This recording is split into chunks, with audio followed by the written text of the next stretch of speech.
Hey guys, welcome back to the Zethythonix channel. Today we're going to be reviewing the Daban version Avalanche Exia.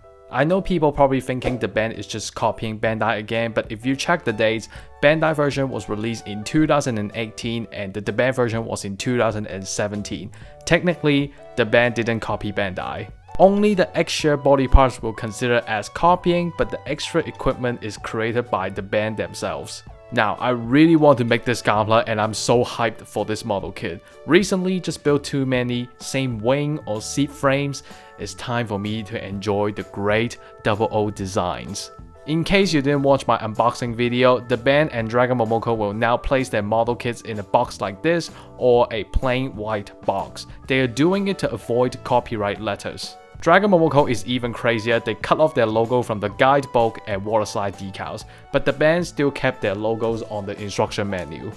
Anyway, let's get the runners out first. Well, this time we got a lot of runners. Took me 5 minutes to get them done. The colors on this seems very attractive because finally I'm not seeing some bright blue but something a bit more darker. I would say this color is more like a metal build version. Personally, I'm liking it. But we can't tell unless there is a finish. The base is a bit disappointing because the menu did show us there was a logo on it, but mine is just a plain white board. There are a lot of plastic flying out from the runners and parts, which means you need to trim some of it. I don't have this problem on my Mars Jacket ashtray, so I would say it's a bit surprising. Also, the waterside decals got a lot of missing pieces and I'm not sure why. Maybe the band cropped out the logo, but it seems too large for a logo.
Hey guys, welcome back to the Avalanche Exia review. So this is the finishing of it. I'm loving the appearance, but man, a lot of issues. A fantastic appearance, but it's really painful. I'm not joking because it hurts. My thumbs are painful after building this model. A lot of fitting issues, especially the frame. The chest frame got like half of the parts that were not going in unless I sand down a lot of parts. The whole model's frame required God finger to push in because, as I said, fitting issues. The menu was not clear and a lot of parts required experience to fill in.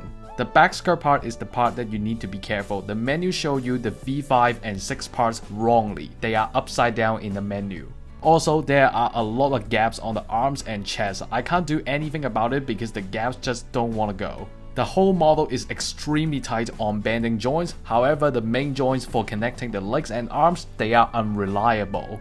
The whole model is very weird. Some parts that's supposed to be tight, they are loose and performed poorly. Some parts that should have been a bit loose, they are extremely tight to the point that you can't even move it, and required a hairdryer to soften it. The details and colors, I like them. What I would say about this model is that this is definitely for display only and you will see why very soon. It's awesome looking, but it really hurts. Well, let's take a look at the leftovers before the articulation. First, I want you to take a look at the leftovers of the Avalanche Exia because the amount of leftovers in this model kit is actually quite a lot. I will call this a mini Hakushiki crash.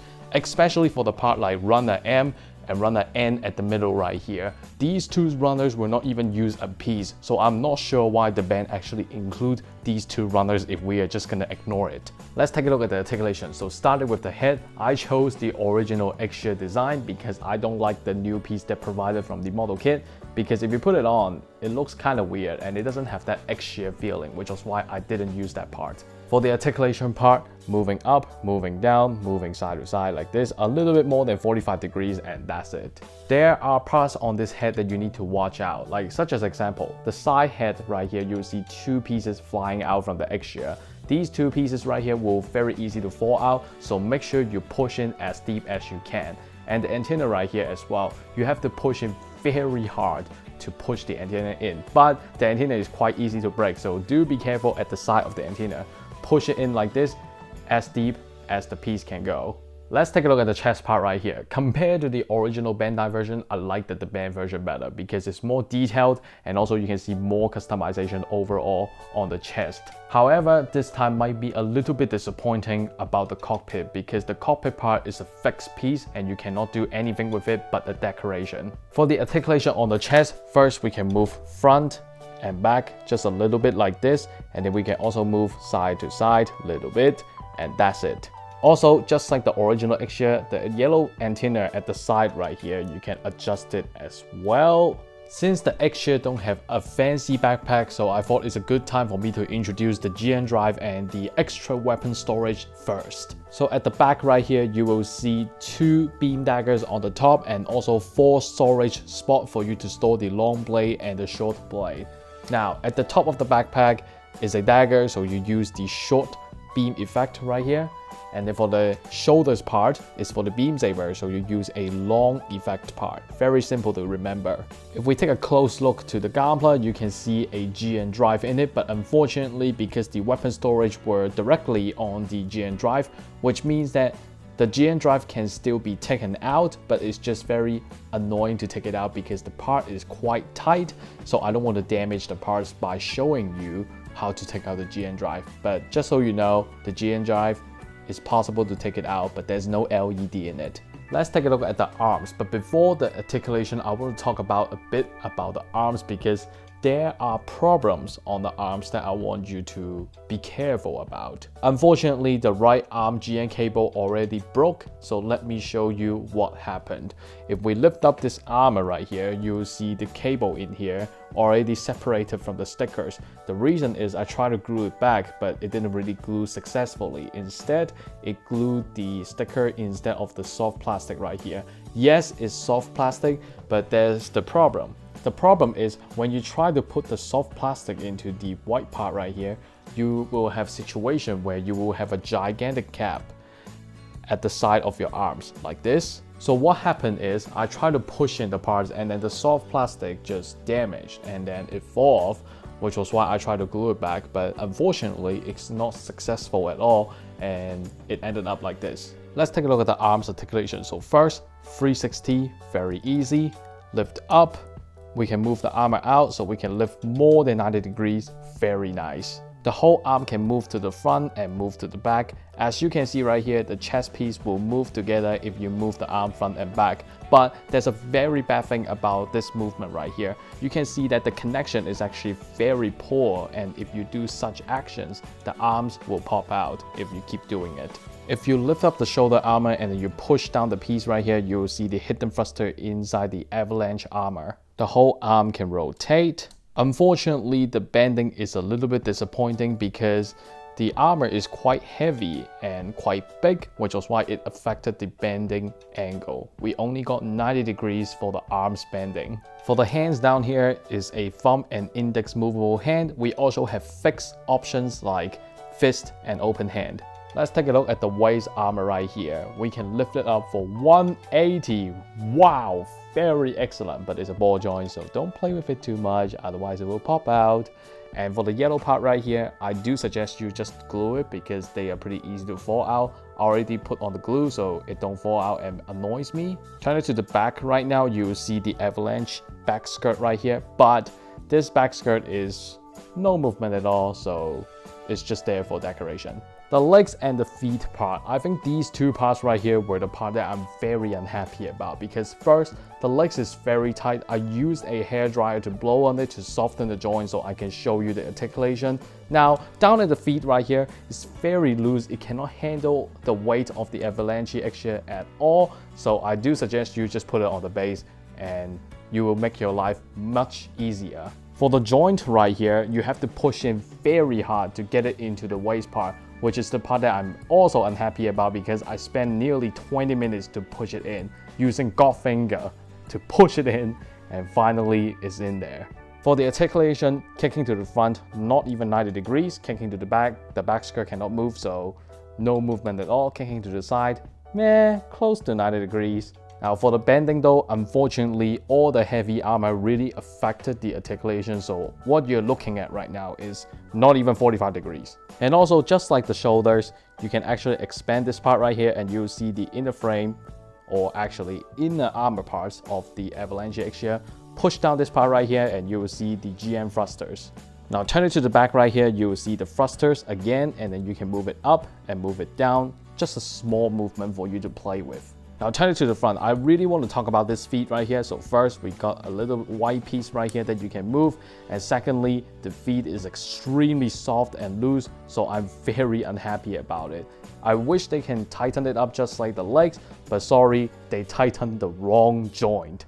Now, let's talk about the accessory. First, we got a pair of long blade and a pair of short blade. For those of you that always play with the Exia, it's not surprising to see them because they've been on every single Exia Gunpla. But one thing that I can talk about is I really like the silver coating on the blade right here. It looks very nice, and that's the thing that I want to talk about, because other than that, this blade right here have no articulation, nothing extra.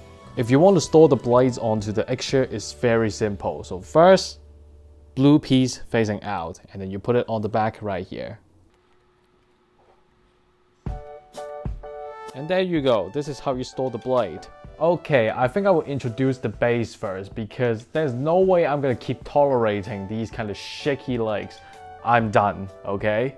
Now for the base right here, in the promotional pictures, there's supposed to be like a logo printed on Avalanche Exia and the model number, but since the band don't want to get copyright issue, I guess, which was why the logo was removed, it still kind of sucks, but I just have to deal with it. Now for the stand, it's just a very simple stand, but the stand actually were very well made. The stability of the space is really nice actually.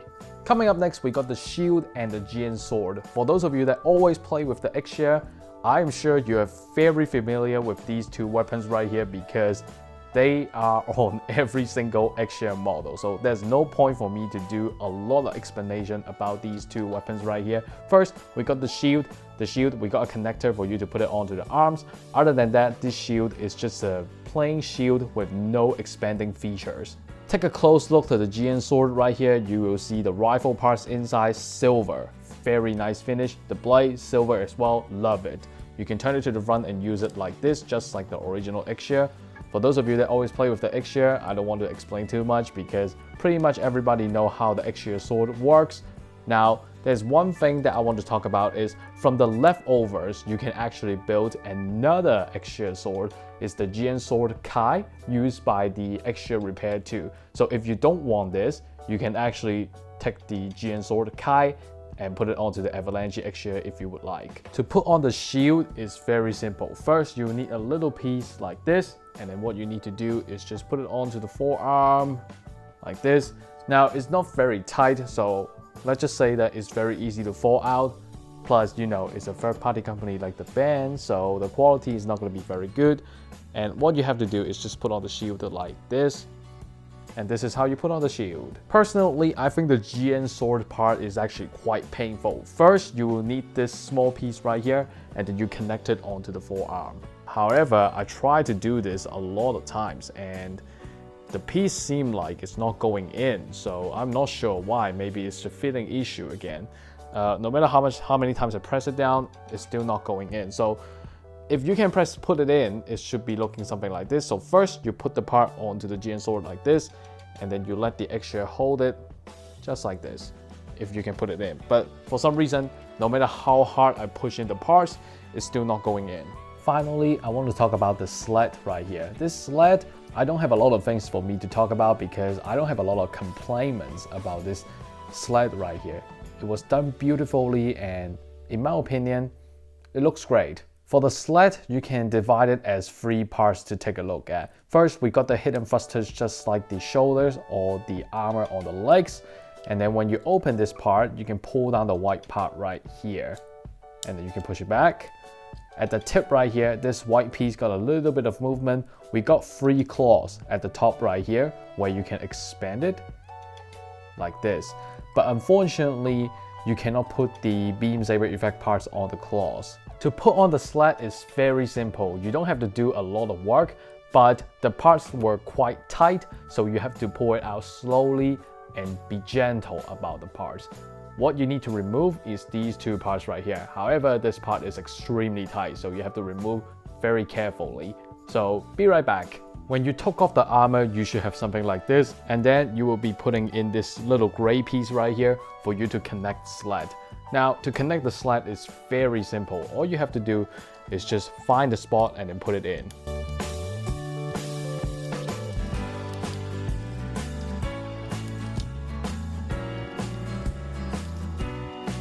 So you should have the sled looking like this. Finally, all you have to do is to put this armor back onto the legs again and you will be finished. Alright, this will be the end of the review. It's quite hard for me to press down my range during the review because what you're not seeing behind the camera is things falling apart. I didn't even want to care about the blades as the storage is poor. I really want to make a pose for the end instead of standing, but the loose joints are saying no. Plus, I tried to put the GN sword on the Exia and it's not going in no matter how many times I pushed it. This Exia was around $70 when I purchased it. I'm sorry I cannot remember the price precisely. But unless you don't care about the difficulties you need to go through, I would say you either accept the less detailed version from Bandai, or you can save up a lot and work harder to get an actual metal build. A fantastic appearance doesn't mean that we can ignore the problems on the model. It's sad for me to tell you that this awesome looking finish is not on the must-buy list. For all the struggles that I experienced, maybe Bandai version suited myself better. Thank you guys for watching this video. If you like this video, make sure you subscribe to me and hit the bell next to it to get the updates from me. YouTube sometimes glitches and unsubscribe, so please check that you subscribed. Donation link is in the description and I'll see you in the next video. Goodbye.